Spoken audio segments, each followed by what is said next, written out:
Nah, sebenarnya kalau kita duduk dalam teorinya, kita kan mau ada yang namanya tuh line of gravity. Line of gravity itu tarik dari atas ya, di mana tuh kan tegak lurus menyesuaikan center of gravity kita. Betul. Nah, kalau kita misalnya maju gini, berarti itu kan beban dari kepala itu kan berat banget. Lumayan ya kepala ya? Kepala kan berat. Jadi kan makanya kita perlu benar-benar tegak tuh supaya bebannya terdistribusi lewat tulang-tulang belakang kita. Kalau kita maju gini, berarti kan yang kepala tuh kan kayak bebannya jatuh ke depan nih. Nah, yang nahan supaya kepala nggak makin jatuh. Iya, jatuh ke lantai apalagi kita guling-guling.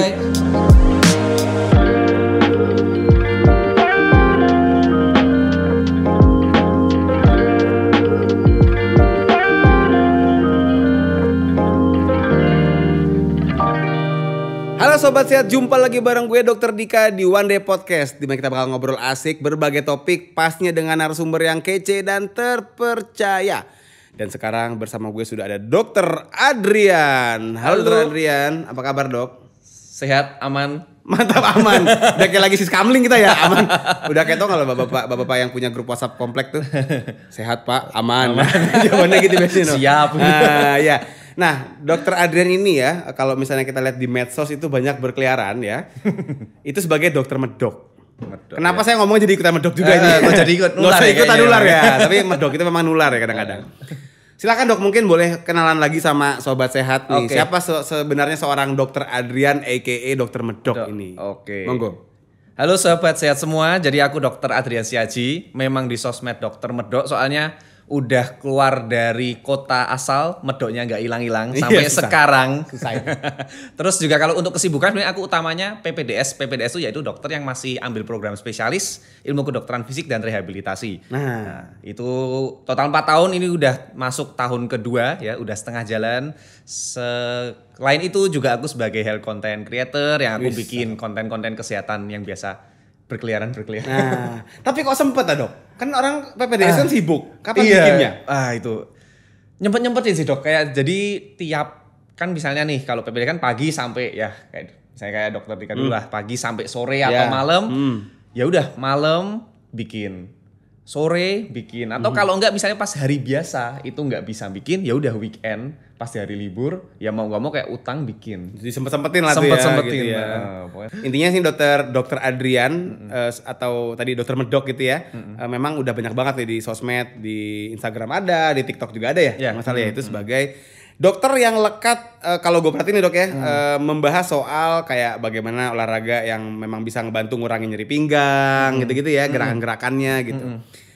Tapi gini dok, kalau ngelihat dari profesi, ini kan lu lagi ngambil spesialis buat rehab medik ya. Nah, dulu namanya rehab medik, sekarang sebutannya jadi KFR, kedokteran fisik dan rehabilitasi. Banyak orang yang mikir bahwa berarti pasien lo kebanyakan bakal yang udah tua-tua gitu ya kan. Banyak kan lekatnya gitu kan, yang udah sakit pinggang ya kan, yang udah sakit lutut, yang lututnya udah pengapuran ya kan. Nah, tapi kalau kita lihat nih makin banyak sekarang pemuda yang udah kayak orang jompo gitu. Bukan jomblo ya, beda lo ya. Jomblo itu beda, jompo gak sama. Itu juga masalah. Itu masalah juga, tapi jangan ke KFR. Bingung mau diapain nih, ke Mak Comblang. Nah, sebenarnya gimana dok kalau lo perhatiin, apakah iya sekarang itu banyak orang-orang yang masih muda tapi udah jompo? Sebetulnya iya sih. Sekarang itu bener ya? makin banyak. Soalnya sih problemnya satu, mager. Nah, itu. Bahasa kerennya ya physical inactivity. Ya, bahasa akrabnya kau berbahan lah itu.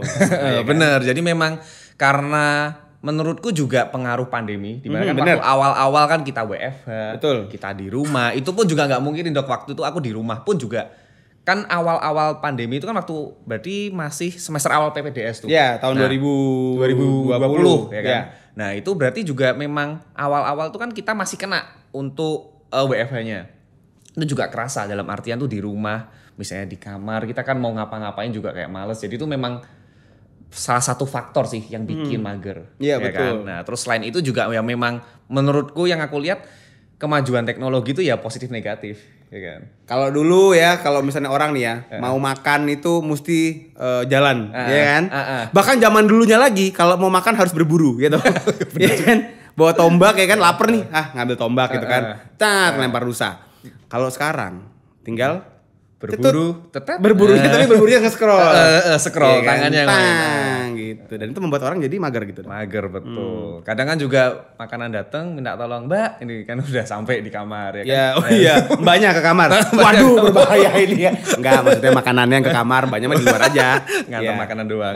Jadi kan memang itu kan kayak semakin dimudahin lah istilahnya kan. Jadi kan kita semakin dimudahin itu semakin mager dan dampaknya juga ini dari pengalamanku pribadi. Soalnya kan aku juga rutin olahraga. Wih, keren. Tapi di saat memang jarang olahraga, ya kan di saat momen itu mungkin kayak let's say 4 hari 5 hari nggak olahraga, itu kan badan udah rasanya tuh makin lemes, makin mager buat mulai. Susah.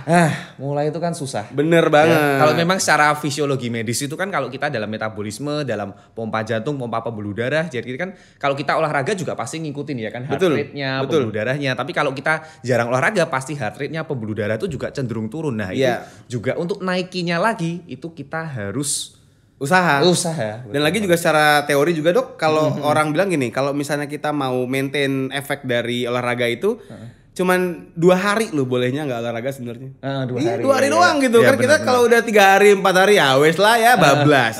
Akhirnya jadi makin malas gitu kan. Jadi memang bener banget. Terus apa lagi dok kira-kira yang suka ditemukan sehari-hari gitu ya? Yang memang yang berkaitan remaja jompo ya. Bisa sampai bilang kok remaja sekarang banyak yang jompo tuh. Nah itu selain itu memang karena postur. Postur juga. Postur. Jadi kalau kita bicara postur kan pastinya postur berdiri, postur duduk, termasuk sebenarnya tidur, sleeping position, sleeping posture ya. Sebenarnya terutama postur duduk sih. Kan kita kan kerja semakin banyak di kantor. Iya, betul. Ya kan? Jadi posisi duduk lama itu kan sebenarnya juga salah satu posisi yang nggak bagus untuk back kita. Nah, tadi dok, selain soal kemageran yang hakiki dari para pemuda zaman sekarang, apalagi sih dok yang bikin orang banyak datang ke tempat lo? Kalau untuk para remaja memang keluhannya itu biasanya nyeri-nyeri otot. Nyeri otot? Nyeri-nyeri otot. Sakit ototnya karena apa nih biasanya? Karena sebenarnya permasalahannya dua sih. Karena mager itu jadinya kurang olahraga. Ya. Atau pada saat yang mager ini mau mulai olahraga, mulainya terlalu nafsu. Terlalu nafsu. Jadi yang sakit. Tapi gini, kalau ngomongin dari sekarang yang banyak datang ke lu dok, itu yang karena justru karena kurang gerak atau karena tadi nafsu gerak? Kurang gerak. Nah. Ngomongin soal postur. Nah, ini kan tadi kita ngomongin sekarang banyak orang yang WFH itu terpaksa di depan laptop berjam-jam. Padahal laptopnya mati. Terus ngapain dong? Ngapain dong kalau gitu? Gua jadi ikut mikir. Iya, ngapain tuh orang di depan laptopnya mati? Tapi kan sampai sekarang masa juga ada namanya tech snack ya? Iya kan? Nah, tech snack itu kayak lehernya jadi kencang gitu kan. Nah, itu 100 km per jam tuh kenceng itu. Kenceng banget ya. Nah itu akhirnya membuat lehernya sakit. Nah itu berarti karena postur tuh dok sebenarnya. Betul. Kalau tech snack ini malah lebih masalahnya penyebabnya tuh karena HP. Karena handphone. Karena kita kan pasti kan gini kan kalau HP-nya. Jadi sebetulnya kalau postur kita megang HP yang benar harusnya gini. Harusnya. Tapi kan ya agak gimana ya? Agak kayak robot gitu ya. Saya kan juga agak susah ya kan. Iya benar sih. Nah jadi memang sebenarnya gini. Postur duduk, postur kita main HP itu tetap penting. Kita tetap jaga tegak. Tapi, pertanyaan berikutnya biasanya kan nggak mungkin dong kita kayak berjam-jam bisa gini. Iya itu dia loh maksudnya gitu. Ya kan? Kita berjam-jam gini terus. Nah jadi memang tetap kita dianjurin itu kalau kita posisi duduk ya kerja itu paling nggak itu ada sumber yang bilang 30 menit sampai 60 menit sekali kita tuh ada jedanya istirahat. Bangun maksudnya. Jadi bangun kita berdiri, terus kita sambil stretching ringan. Ya itu nggak usah lama-lama, let's say 2 sampai 3 menit, terus and then kita balik. Duduk lagi. Atau misalnya biar lebih juga ke terlatih atau tergerak jantungnya segala macam, mungkin juga bisa jalan kaki gitu kali ya. Boleh, betul. Jadi kalau udah duduk lama nih, misalnya lu ngedit video segala macam kan, lu udah mulai sejam atau 30 menit bahkan tadi ya, itu lu jalan. Sampai ke luar negeri jalannya. Jangan. Jangan. Nggak kelar-kelar jangan lu ntar ya. Oke, tapi tadi namanya itu breaking setting time ya dok ya. Nah, tadi ngomongin soal postur duduk dulu dok. Postur duduk dulu yang benar tuh gimana sih sebenarnya? Postur duduk. Nah, postur duduk yang benar ya. Jadi, benerin lagi. Ya. Kalau postur duduk yang benar intinya itu memang mungkin aku membahas dulu yang salah, soalnya mungkin yang salah kan orang lebih sering. Gua banget tuh. Jadi salah sebenarnya intinya kan paling sering 3 kalau aku bilang. Yang pertama yang pasti gini. Ya, sering kan? banget orang gini nih. Terus lama-lama ya mungkin Tuh Kur, lu kodok gitu gue perhatiin Kur. Nah, coba pakai tali rapia lo gini biar tidak. Nah terus mungkin kayak tadi kita ngobrol dok gini, Iya, lama-lama lama-lama makin kita ngobrol morot. gini. Dok, gimana Tidur dok? deh. Nah, iya. Bong-bong maghrib ya kan. Terus nah yang ketiga itu mungkin secara nggak sengaja miring. Oh iya, itu sering banget. Ya kan satu sisi. Iya. Satu sisi. Leaning nah, ya. Iya, leaning. Nah, di mana leaning ini kalau pada masih remaja terutama cewek yang belum puber itu takutnya bisa ningkatin resiko skoliosis. Ya, jadi makanya sebetulnya intinya apa dari 3 kesalahan itu ya kita harus tegak. Oke. Ya kan? Kita harus benar-benar tegak. Jadi urut aja ya, mungkin dari kaki yang pasti kedua kaki harus napak. Kalau enggak hantu mungkin tuh kalau enggak napak tuh. Iya. Enggak, enggak maksudnya kalau gini. Oh, ngatu. Kalau kakinya ngatu. Gini kan pasti kan otot kita jadi nahan kan, iya. jadi kontraksi ya kan gini. Jadi harus napak. Jadi biasanya tuh ini penting buat yang nah mungkin kalau lagi kerja nyari bener-bener kursinya yang pas. Sesuai tingginya, sesuai panjang. Jadi kan mungkin kadang ada kursinya yang kurang pas. Jadi dia harus sampai kayak ngatung kakinya. Oh, berarti atau paling enggak yang bisa di setel kali ya, kan ada yang naik turun yang tuh. adjustable. Oke. Ya, terus and then nah kalau kakinya napak jadi harusnya otomatis sudut edge dari kursinya tuh pas di lutut kita. Oke. Ya, jadi kita bentuk sudut kurang lebih 90 degree. Terus and then naik lagi ke hip. Ya, hipnya juga sama karena kita tegak ya hip kurang lebih 90.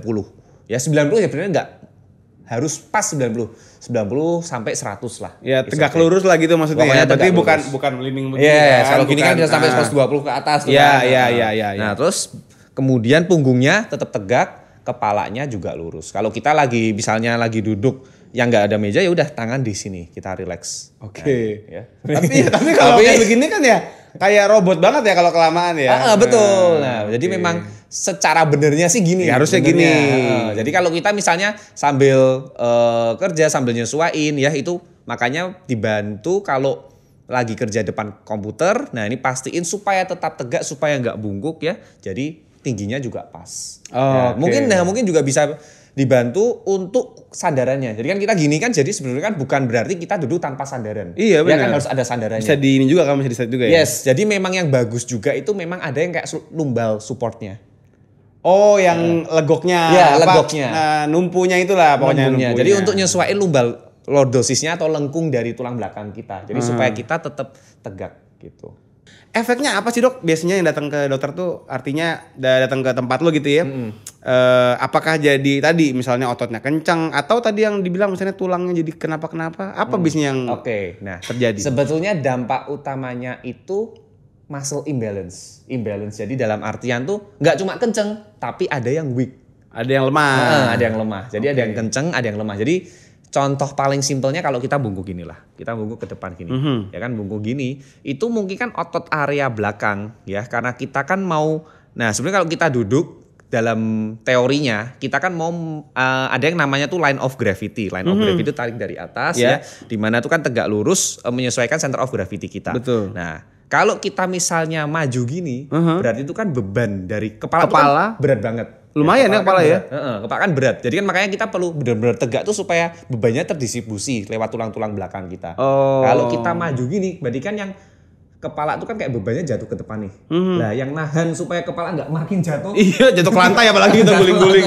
Itu apa? Berarti kan otot leher ya, otot leher, otot punggung. Berarti otot leher, otot punggungnya harus kerja terus-menerus. Padahal fisiologinya normalnya kalau dia duduk tegak gini, ini ya nggak terlalu kerjanya ya minim lah istilahnya. Karena penyangga utamanya dari tulangnya. Kalau gini kan dia harus over kerja. Nah dampak lainnya apa? Kalau kayak gini juga kita cenderung bungkuk. Nah otot perut, nah ini sering jadi masalah nih. Otot perut kita kan cenderung nggak kerja. Iya. Ya, cenderung lemes. Jadi cenderung underactive. Jadi memang ada yang overactive, ada yang underactive. Makanya kita bisa sebutnya muscle imbalance. Nah, jadi kalau menanganinya memang sebenarnya nggak cuma stretching. Ya pastinya kita stretching ini, tapi kita juga nguatin otot yang underactive tadi.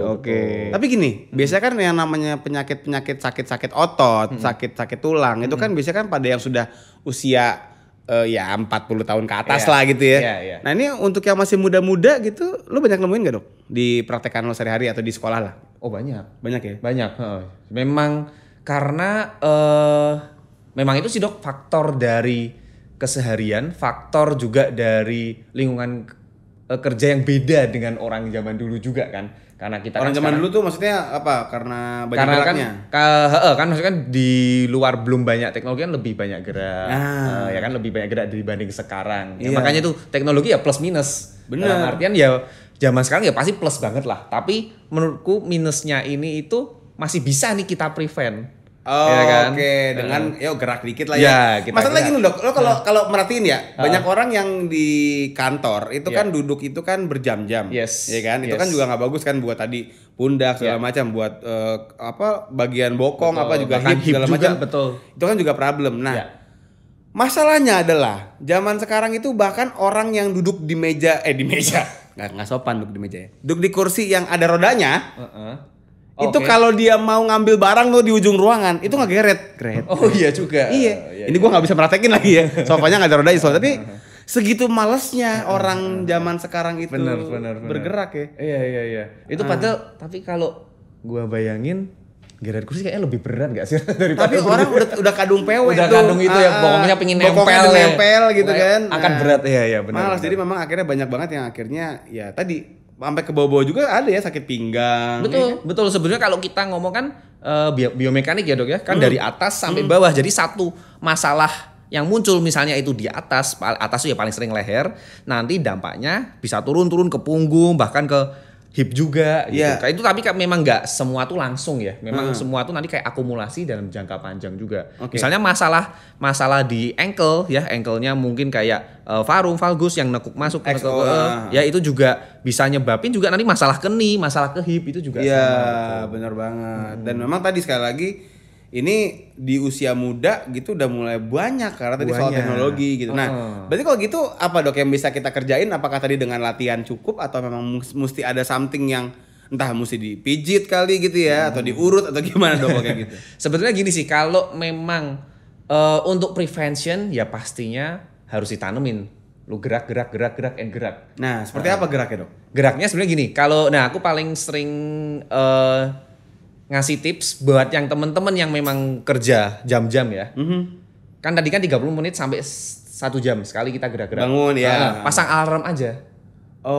Jadi let's say pasang alarm aja. Oh ini alarm nyala ya udah kita saatnya jalan-jalan, jalan-jalan. Itu cara paling simpel gitu. Soalnya kan kadang kan mungkin kan setengah jam, 1 jam tapi kalau udah kerja tiba-tiba udah 2 jam kita nggak sadar. Nggak sadar ya emang kan? kadang-kadang. Itu satu. Terus kedua ya memang harus sempetin untuk exercise. Betul. Ya kan? Kalau dari rekomendasi dari WHO kan bahkan minimal 3 kali itu minimal ya kan? Minimal banget itu. Berarti kalau bisa kan lebih ya kan olahraga. Terus and then kalau memang udah terjadi masalah ya kan, masalah dari nyeri-nyeri terutama bagian otot-ototnya, spasm itu sebenarnya salah satunya misalnya ada beberapa lah untuk intervensinya ya kan, dari masas juga bisa, beberapa intervensi misalnya dari masas juga bisa, kemudian juga masih banyak tindakan-tindakan lain ya misalnya kan yang kayak dry needling atau laser atau apapun ya kan. Tapi selain itu, selain tindakan dokter, kita yang penting juga maintain dengan exercise di rumah, home programnya, dengan stretchingnya, kita juga dengan latihan, dengan penguatan ya, intinya tetap di rumahnya jangan mager. Nah, tapi tadi Dok, sebelum ngomongin soal magernya, tadi kan lu ngomong bisa ditangani yang tadi otot yang kencang-kencang itu dengan di masas. Kalau masasnya ke tukang urut yang biasa, nah itu menurut lo gimana nih? Kan banyak sekarang dari urut tradisional sampai urut yang happy. kan enak dong, dari longgar jadi dari sakit longgar kan happy pasti. Happy semua pokoknya. Pasti happy lah. Betul. Nah itu seperti apa yang maksudnya mungkin bisa disarankan sih buat orang-orang yang mengalami si otot yang bermasalah ini? Jadi yang pertama menurutku timing dari urutnya. Nah gimana tuh? Timingnya kan jadi misalnya kan kalau kita sedang terjadi benar-benar cedera yang akut, ya kan cedera akut kan berarti kan kita kesleo gitu ya. Kesleo kayak ataupun mungkin juga ototnya juga lagi kerasa sakitnya di saat hari itu, ya kan berarti yang cedera baru. Nah untuk urut itu yang pertama yang pasti jangan langsung urut di tempat yang cedera, sakitnya, ya kan. Apalagi masa akut, ya, which is let's say masa akut kan maksimal misalnya 5 hari, ya 3 sampai 5 hari ya. Nah itu jangan langsung diurut di situ. Itu malah bikin tambah inflammation, tambah radang. Soalnya banyak juga tuh yang tanya di sosmed aku juga, Dok habis main cedera langsung pijit kok makin bengkak, kok makin itu bengkak. Bener banget. Itu budayanya begitu soalnya. Budayanya gitu, betul. Karena banyak orang ini Dok, aku juga kalau nemuin banyak betul, event atlet ya, kan? Event atlet nih yang udah istilahnya udah jadi atlet. Itu kadang-kadang mereka masih beranggapan bahwa begitu mereka gubrak nih kakinya kepuntir ya kan keseleo, langsung mencari dukun urut terdekat. Nah, ini juga mungkin perlu diluruskan kembali bahwa tadi ya urut juga jangan buru-buru. Betul, gitu loh. Malah bikin nambah bengkak gitu kan. Jadi kan makanya untuk akut kan yang utama ya rice itu kan ya Dok ya. Jadi memang kita ya intinya kompres dingin dan nanti tahapan-tahapan lainnya selama 3 sampai 5 hari. Nah, kalau urut itu sebetulnya kalau aku boleh-boleh aja asal yang pertama memang tadi waktunya pas dan yang kedua ya kita memang harus mastiin ya dalam artian ini kalau menurutku tetap untuk tenaga medis yang belajar untuk masas itu kan ada sertifikasi khusus ya kita baiknya berobat ke situ ya maksud gitu ya. Iya betul. Jadi kan kita bisa tahu juga bahwa misalnya ada seorang A ini tenaga medis yang memang beliaunya sudah sertifikasi untuk masas A. Kita udah tahu lah kompetensinya. Tapi kalau untuk yang di luar itu jadi terus terang memang aku kalau kadang ditanya kan Dok boleh nggak sih gitu? Jujur aku jawab juga karena aku nggak ngerti dianya kompetensi seberapa, aku nggak bisa. Tapi kalau misalnya tahu misalnya kompetensi yang dia udah pelajari seperti apa dan asal timingnya pas, is okay. Jadi mungkin memang tadi kita mesti ngelihat juga nih, kira-kira nih orang kompeten nggak ya gitu ya? Betul. Bisa aja sih, misalnya memang ada orang bikin usaha pijat gitu ya di pinggir jalan, tapi dia misalnya pernah ikut pelatihan gitu ya. Di Harvard misalnya, gua nggak ada sih gua pernah ada pijit di Harvard. Tapi benar, misalnya dia ternyata memang ada sertifikasi pelatihan itu, is okay. Why not gitu ya? Betul, yang penting. Dan memang gini, kalau gue perhatiin, kalau misalnya emang orang yang dia itu ngerti masas gitu ya, yang memang misalnya dia pernah ikut sertifikasi gitu ya, itu tuh juga nggak asal goblek-goblek gitu loh saja. Kan ada yang orang yang kuprak-kuprak gitu kan, maksudnya yang belum dihajar banget enggak, tapi memang dia paham gitu bahwa misalnya tadi orang baru cedera ya nggak boleh langsung dihajar di tempat sakitnya. Jadi memang jangan sampai kita pengen masas atau pengen nyembuhin otot yang sakit, kok jadi malah nambah sakit gitu kan. Nah terus tadi Dok, kalau misalnya ngomongin kayak pengapuran nih, kan kalau pengapuran kan kita taunya itu yang udah tua-tua gitu kan. Lo ada nggak pasien misalnya masih muda gitu kan kena pengapuran gara-gara mungkin jarang gerak gitu, atau justru kebanyakan gerak? Kalau yang gue temuin sih bukan yang muda banget, tapi yang udah mulai masuk lah, misalnya usia ya hampir 40 gitu. Jadi biasanya gue belum. Oh ya. Biasanya which is kan kalau pengapuran nih kalau dulu ya konotasinya kan 50 tahun ke atas kayak. Nah, itu tapi tetap makin muda ini bisa. Ya cuma memang sebenarnya pengapuran kan juga faktor resiko, faktor penyebabnya kan juga kurang lebih sama ya. Kita juga physical inactivity dan kemungkinan juga obesity, kegemukan, ya kan, kegemukan. Jadi load di sendi kita berlebih ya. Jadi makanya kalau pada usia muda itu kan biasanya masih belum terjadi karena ya secara seluler metabolisme masih regenerasi mungkin masih baik, tapi makin tambah usia itu kan proses mungkin recovery, proses metabolisme kan makin berkurang. Jadi kalau nggak di maintain ya maksudnya masih mager, mungkin masih berat badannya berlebih, masih punya pola lifestyle yang buruk, ya takutnya bisa makin muda nih kenanya. Tapi gini Dok, mungkin tadi gue juga tertarik dengan satu barusan yang ngomong katanya kan bisa aja tuh dengan masas akan lebih berkurang nyerinya dengan reneedling atau bahkan sekarang juga orang banyak yang minta disuntik gitu kan. Sering gitu ya orang datang gitu kan, datang ke dokter, Dok ini kemarin saya disuntik lutut saya, Pak kok sakitnya hilangnya cuma sebentar gitu kan. Akhirnya minta suntik lagi lah apa segala macam. Nah ini sebenarnya gimana Dok? Ini apakah memang merupakan sebuah obat yang pas atau sebenarnya cuma sekedar ya sementara doang gitu?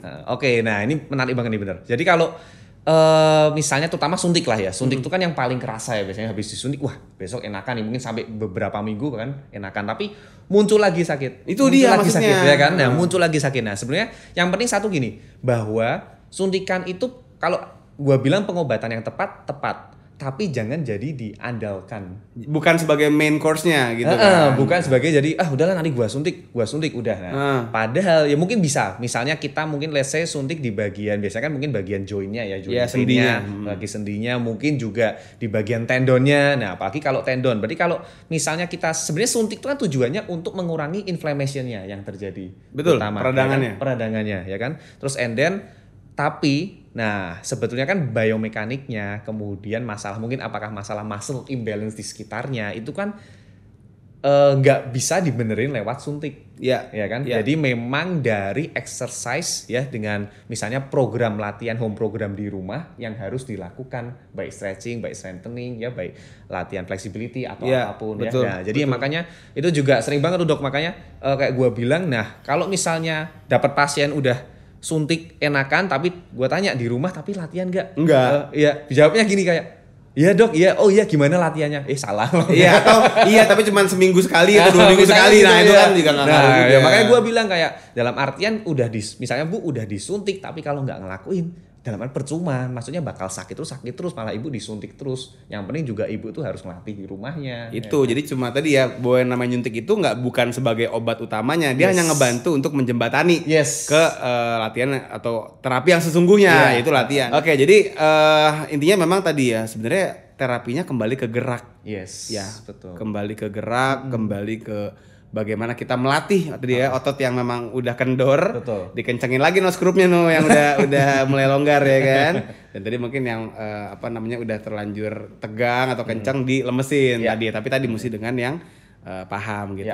Oke, Dok, nih mungkin boleh nggak disampaikan kepada sobat sehat di rumah lagi nonton ya kan. Mungkin yang banyak duduk ya kan, yang banyak rebahan maybe ya, dan mulai ngerasain kok gue kayak udah mulai jompo gini nih, pinggang gue, lutut gue gitu kan. Ada nggak dok saran-sarannya boleh buat sobat sehat? Oke, jadi sebetulnya saran utamanya sih udah kesebut terus ya dok kita dari tadi. Intinya tuh gerak ya. Pokoknya gerak ya. Gerak itu sekali lagi itu dari physical activity ya. Kalau kita bicara dari physical activity nggak harus olahraga dulu. Yang penting tuh kita gerak ya, kita jalan kayak kita mungkin kadang bersih-bersih rumah kayak kita ngapain kayak terus and then yang pasti olahraga. Tapi olahraga pun juga harus sesuai toleransi kemampuannya ya. Jangan tadi nafsu dalam artian langsungan tuh jangan ya. Tetap toleransi kita bertahap ya. Terus and then tetap yang lain sama sih ya, dalam pola hidup sehat makanan kita atur ya, kemudian kualitas tidur juga. Yang penting di sini semua tuh mau ngingetin ya bahwa jangan sampai itu jadi habit terus nanti terlambat. Ya, terlambat dalam artian tuh mungkin kayak nggak kerasa, mungkin sakit dikit didiemin nanti nggak kerasa, tapi lama-lama amit-amit malah jadi pengapuran. Ya kan? Nah, jadi memang baiknya yang gue juga selalu sering ingetin dok, kita kan investasi itu nggak cuma di ekonomi, duit. Kesehatan tuh kan penting banget. Betul. Ya, makanya untuk mencegah ya, terutama dari sini semua kan sebenarnya tujuannya mencegah. Jangan sampai kan kalau udah nanti makin tambah usia, amit-amit ada yang sakit, udah mau pengobatan gimana tuh tetap rasanya nggak enak, juga malah habis biaya macam-macam. Bener kan kita habit dari sekarang, kita bikin investasi kesehatan dari sekarang. Keren banget Dokter Adrian ya. Dan satu hal juga yang tadi Dokter Adrian sampaikan dan mengingatkan gue sekali lagi, memang duduk itu mesti bener ya. Betul. Jadi kita akan tutup podcast sekarang dengan posisi yang ergonomis jadi terima kasih nih untuk para sobat sehat semua yang sudah menyaksikan acara. Jadi susah gue ngomongnya kayak gini. Agak gimana ya, agak neken. Udahlah. Oke, sekali lagi terima kasih banyak nih Dokter Adrian sudah mau ngobrol di One Day Podcast, dan juga buat sobat sehat semua. Mudah-mudahan bisa memetik hikmah, memetik pesan-pesan tadi yang udah keren banget disampaikan. Ingat bahwa duduk lama, kebanyakan rebahan, kebanyakan mager itu hal yang tidak sehat gitu ya, yang merusak tubuh kalian. So, ayo kita bergerak, dan juga selain bergerak jangan lupa juga di-subscribe YouTube kita. Gila, gue bisa nge-bridging begitu keren banget ya. Jadi, selain kita bergerak juga nih, biar di jalan gak bosen sambil nonton YouTube. Asik. Apa channelnya? Ya pastinya di Wanjek TV ya. Silahkan di-subscribe, di-komen, di-share, dan di-like video-video kita, karena banyak banget nih One Day Podcast lain juga yang gak kalah seru. Dan juga jangan lupa, kita ada Instagram nih ya, di @wanjek.indonesia. Tuh di follow biar dapat banyak info-info keren. Jadi sekali lagi gue Dr. Dika pamit, dan juga Dr. Adrian pamit. Terima kasih dok. Terima kasih dok. Sampai ketemu lagi di One Day Podcast berikutnya. Salam sehat. Dadah. Dadah.